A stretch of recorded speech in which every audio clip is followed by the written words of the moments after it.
I need to tell you something I've never told most people in my life. When I was younger, and I mean young enough that I should have been thinking about nothing more serious than what to eat for breakfast, I was already being eaten alive by something I didn't have a name for. I just called it wanting. That constant, annoying wanting. A girl would walk past me, a scene in a movie, a thought I didn't even invite in. And suddenly my whole mind would just collapse into it. I couldn't focus on anything else. Couldn't hold a conversation, couldn't think straight, couldn't sleep, and I would give in every time, without a fight, not because I was weak, I was strong in a lot of other ways, but because nobody ever taught me that this was a war. Nobody sat me down and said, son, that pull you're feeling, that is one of the most powerful forces on earth. And if you don't learn to govern it, it will govern you. So I spent years being governed, distracted, chasing, restless, giving away my energy to anything that promised 5 minutes of relief, and never once asking what it was costing me. And here's what nobody wants to say out loud. Lust is not your enemy. Wait, stay with me. Because this is the part where most men get it wrong, and I got it wrong too for a long time. They treat lust like it's shameful, like it's dirty, like the whole goal is to just never feel it. To clench your jaw and white-knuckle your way through life hoping the feeling never shows up. That doesn't work.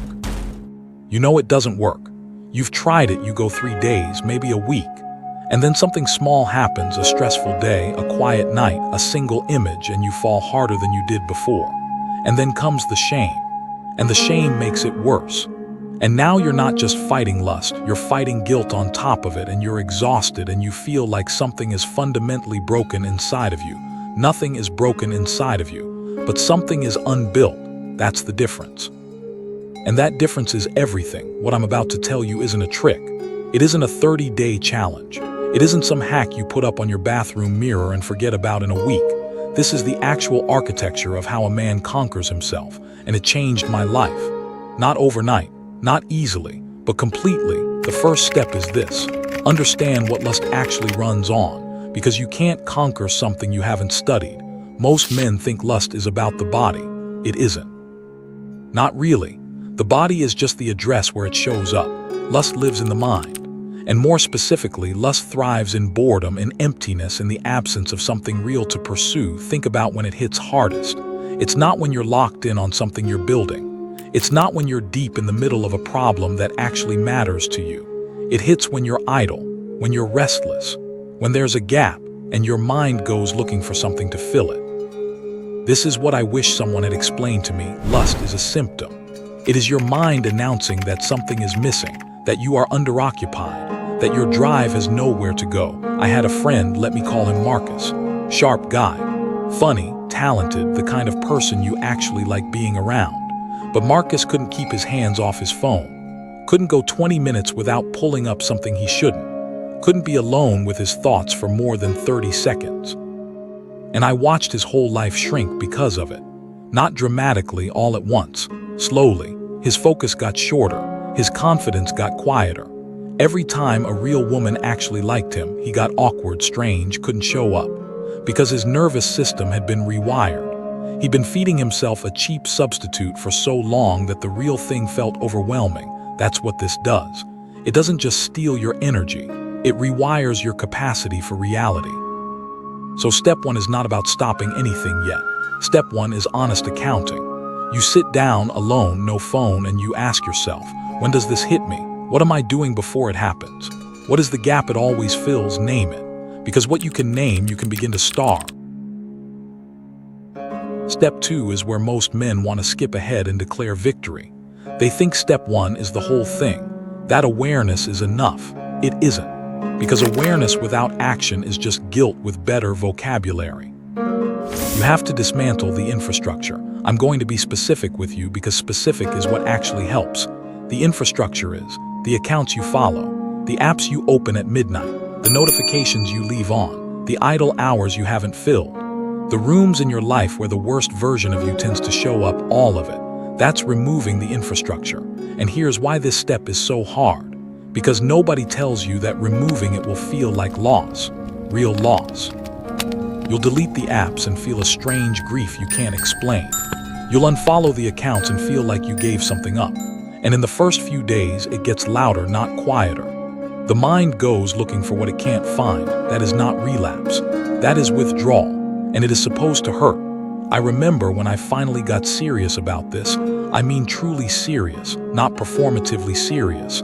I felt like I had stripped something out of my daily life and hadn't replaced it yet. Like a room with the furniture taken out. And the silence in that room was uncomfortable. But here's what I found in that silence once I stopped running from it myself. Not the version of me shaped by what I'd been consuming. Not the version dulled and distracted and always halfway present. The actual me. The one with opinions and creative energy and a real appetite for things that mattered. That version had been there the whole time, just crowded out. Bro, if you're enjoying the video, drop a like to encourage other people to watch also. Thank you.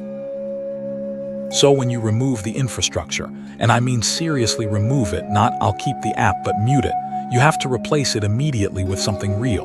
The gym, a skill you're learning, a project that scares you a little, work that leaves you genuinely tired instead of digitally drained. You fill the gap with something that demands your full self, because lust cannot live where the full self is engaged. It just can't. This is the step nobody talks about. And it's the only one that makes the first two permanent.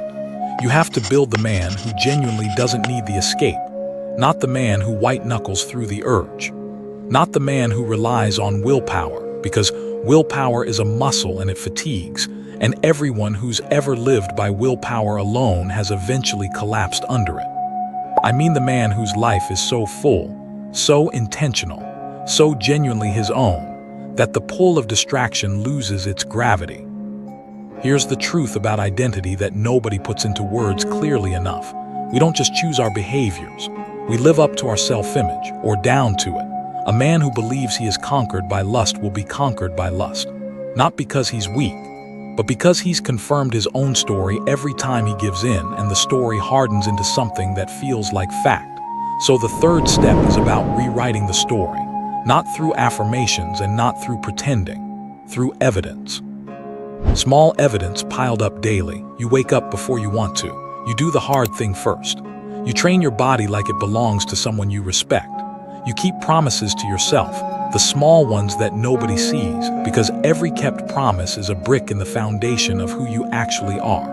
And one morning, I don't know when it'll be for you, but the morning comes, you notice the pull is still there, but it's smaller, and you're bigger. And the gap between the urge and the action is wide enough now that a choice lives there.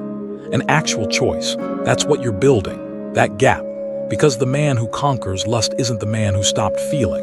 He's the man who built something strong enough that the feeling no longer runs him. He feels it. He notes it. And then he goes back to his work. Let me tell you what I see in you, not you specifically, but the kind of man who finds himself watching something like this. You're not here because you're broken. You're here because part of you already knows what you're capable of, and you're tired of falling short of it. Tired of the version of yourself that keeps choosing the cheap thing over the real thing, that frustration. That's not weakness. That's the healthiest thing about you. Because only a man who senses his own potential ever gets frustrated by the gap between who he is and who he could be. The gap is real. The work is real, and none of it is easy. But I promise you this, and I say it as someone who has been in that gap, who has felt the shame of it and the silence of it and the long, slow work of climbing out of it. The man you build on the other side of this is worth every hard moment it cost you to get there. Go build him. I am rooting for you. Subscribe if you haven't. I'll be posting more and better videos, so make sure to turn on notifications as well. See you in my next video. It's Uncle Lucas, I'm out.